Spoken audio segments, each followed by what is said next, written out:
pemanfaatan daun kelor. Jadi Bapak Ibu sekalian, mungkin sebelumnya Bapak Ibu sekalian sudah mendengar tentang stunting, karena kita sebelumnya sudah dari kelompok, tiap kelompok sudah menyampaikan penjelasan tentang stunting dan demonstrasi pengolahan daun kelor untuk mencegah stunting, untuk mengobati stunting. Tapi kita di sini kemudian hadir untuk melakukan follow up kembali. Bagaimana pemahaman ibu sekalian kemudian Bapak Ibu tahu, karena kami kemudian sebelumnya sudah turun dari setiap posko atau turun dari setiap RT RW, kemudian sudah melakukan penjelasan tentang stunting. Oleh karena itu, harapan kami pada kesempatan kali ini Bapak Ibu sekalian lebih praktis. Terima kasih moderator. Mama masih semangat semua untuk mendengarkan penyuluhan kami. Masih kok? Masih. Oke baik. Kita penyuluhan tentang stunting. Bang Mama yang bisa lihat ini ada banner di depan, itu tentang secara singkat untuk penjelasan stunting. Oke baik. Yang pertama itu kita sama-sama belajar apa itu stunting. Stunting adalah kondisi gagal tumbuh pada anak balita akibat kekurangan gizi kronis, terutama dalam 1000 hari kehidupan. Untuk penyebabnya ada status gizi, yang kedua kebersihan lingkungan. Jadi untuk yang pertama status gizi itu kalau dia masih di dalam kandungan, status gizi tidak tercukupi, maka akan mengakibatkan stunting. Kemudian yang kedua dari segi kebersihan lingkungan, sanitasi yang tidak baik. Untuk yang berikut ada karena pendapatan orang tua yang misalnya ekonomi yang rendah. Kemudian karena penyakit infeksi diare. Yang berikut karena pola pemberian makanan. Misalnya anak kita tidak mau makan, tapi kita tidak bujuk dia untuk makan. Kita tidak ada usaha sebagai orang tua untuk makan. Pasti ajar ini, bujuk dia supaya dia sampai bisa makan. Yang berikut kita masuk pada tanda dan gejalanya. Yang pertama di sini bertubuh lebih pendek dengan anak seusianya. Jadi misalnya mereka usianya sama-sama tapi dia lebih pendek. Yang kedua kekebalan tubuh menurun sehingga anak mudah sakit. Yang berikut ada berat badan cenderung berkurang. Dan yang terakhir anak lebih. Kita lihat pada dampak stunting. Dampak stunting yang pertama itu terganggunya perkembangan otak. Kemudian pertumbuhan fisik, kecerdasan dan gangguan metabolisme pada tubuh. Yang berikut anak mudah sakit. Kemudian munculnya penyakit diabetes, penyakit jantung dan pembuluh kanker. Kemudian ada penyakit stroke, disabilitas dan kualitas kerja yang kurang baik, sehingga membuat produktifnya menjadi lebih rendah. Untuk penata laksanaan di sini yang pertama itu ada mengonsumsi nutrisi yang baik pada saat ibu masih hamil, masih mengandung. Ada ini biasa ada kasih vitamin kan, itu dikonsumsi secara rutin. Kemudian yang berikut memberikan ASI eksklusif. Jadi 0 bulan sampai 0 hari sampai anak usia 6 bulan itu harus dikasih ASI toh. Yang berikut mencuci. Sekian dari saya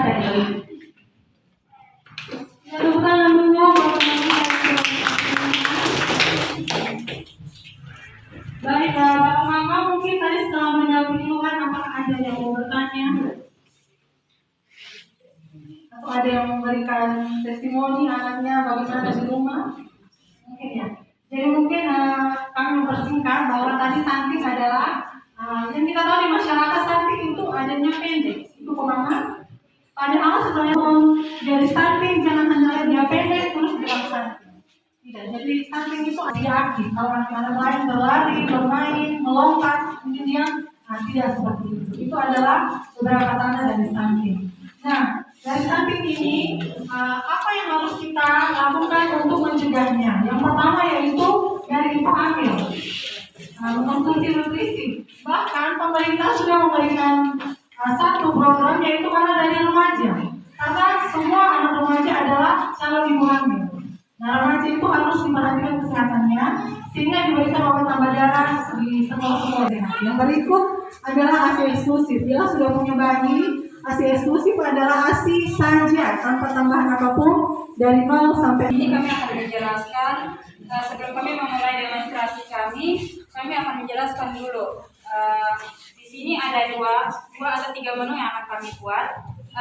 Kalau tadi mama-mama semua dengar bahwa kita utamakan kelor, tapi perlu kita ketahui bahwa di lingkungan kita, terusnya di wilayah Naioni, yang kami lihat bahwa bukan hanya kelor saja yang dapat diolah oleh masyarakat, tapi banyak sumber dari sekitar kita yang bisa kita kelola untuk memperbaiki atau menambah status gizi anak kita menjadi lebih baik. Nah, di sini menu yang kita siapkan yang pertama, kita mengajarkan mama-mama bagaimana caranya membuat labu kuning. Kenapa labu kuning?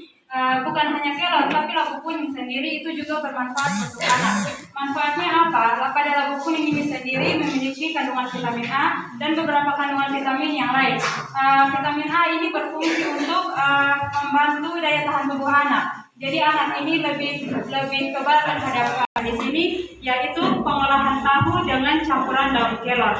Kenapa kami pakai tahu? Karena tahu sendiri juga punya kandungan gizi yang baik, khususnya protein. Protein itu sangat baik untuk pertumbuhan anak. Kemudian di sini kita juga menggunakan berbagai macam campuran seperti telur, kemudian daun kelor, kemudian wortel. Nah, semua ini memiliki manfaat yang baik untuk pertumbuhan dan perkembangan anak. Sebelum kami masuk dalam praktik juga, kami akan jelaskan biasanya. Boleh kita tanya dulu, mama-mama biasa kalau mau bikin sayur marungga, petiknya ke mana? Tarik-tarik saja, petani juga langsung celup masuk dalam air atau masak, atau mau petik satu-satu hanya diambil dia punya daun. Boleh minta salah satu mama jawab beta pertanyaan. Biasanya mama kalau mau masak marungga, petiknya ke mana?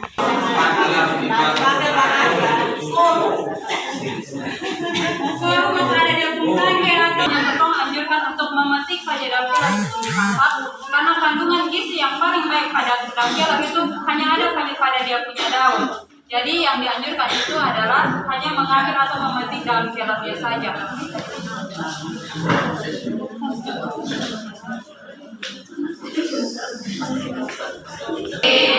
Selamat pagi Bapak-Bapak semua. Baik, sangat luar biasa pada pagi hari ini. Terima kasih sudah membersamai kami. Di sini kami akan membagi sedikit informasi. Mungkin Bapak-Bapak semua, ketemu semua pada hari ini ataupun sebelumnya sudah pernah untuk mengolah tentang kelor. Tetapi di sini kita sudah tahu dia punya teknik kemana. Nah, di sini kita punya guna di sini, kita hadir untuk bagaimana kita edukasi di Bapak-Bapak semua. Daun kelor, dia punya batang. Terus, terima kasih. Dan kita ambil satu-satu. Ini daun satu-satu. Biasa kan kalau semua tukar begini. Ini yang cara sudah benar begini. Semua. Baik itu. Semua makan siang kok bisa dapat makan.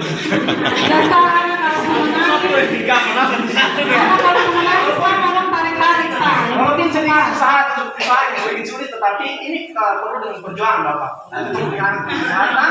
Kalau ini cuma maka usaha apapun itu pasti akan ada korban. Cabut dulu sudah. Kalau kami sebagai orang tua pekerjaan kan banyak, jadi kami butuh waktu. Awalnya kalau begini sudah banyak pasti segar. Kami kurung begini, setelah itu masih ada batang, kami habiskan lagi. Ini pengalaman saya hanya ini begini lagi hanya ambil daun saja. Iya betul. Baik, untuk cara masak daun kelor, biasanya kalau pengalaman saya, mama-mama biasanya kalau masak itu rebus 1 kali daun kelor, dengan tunggu sampai air mendidih, taruh kucing garam, terus kasih keluar. Nah, kalau yang dianjurkan untuk masak daun kelor atau yang kita biasa bilang sayur daun kelor, sup daun kelor, itu dianjurkannya langkah-langkahnya itu yang pertama setelah daun kelor itu bapak mama cuci bersih, kemudian kita bisa didihkan dulu air sampai mendidih betul-betul. Terus daun kelor itu kita masak dengan serai, terus biarkan selama 10 menit, kemudian baru kita taruh penyedap rasa dan garam, supaya penyedap rasa dan garam itu jangan taruh di awal karena itu bisa mempengaruhi zat gizi yang ada di makanan tersebut. Jadi itu taruhnya di akhir, terus langsung diangkat dan disajikan. Jadi dia tidak terlalu lama untuk dimasak itu dia punya penyedap rasa dan garam. Jadi untuk masaknya itu hanya butuh waktu maksimalnya 10 menit. Tapi kalau untuk daun kelor yang muda biasanya tidak sampai 10 menit. Cukup dia mendidih langsung bisa diangkat. Nah itu untuk daun kelor sup yang biasa. Nah di sini akan kita ajarkan yang pertama puding labu kuning dan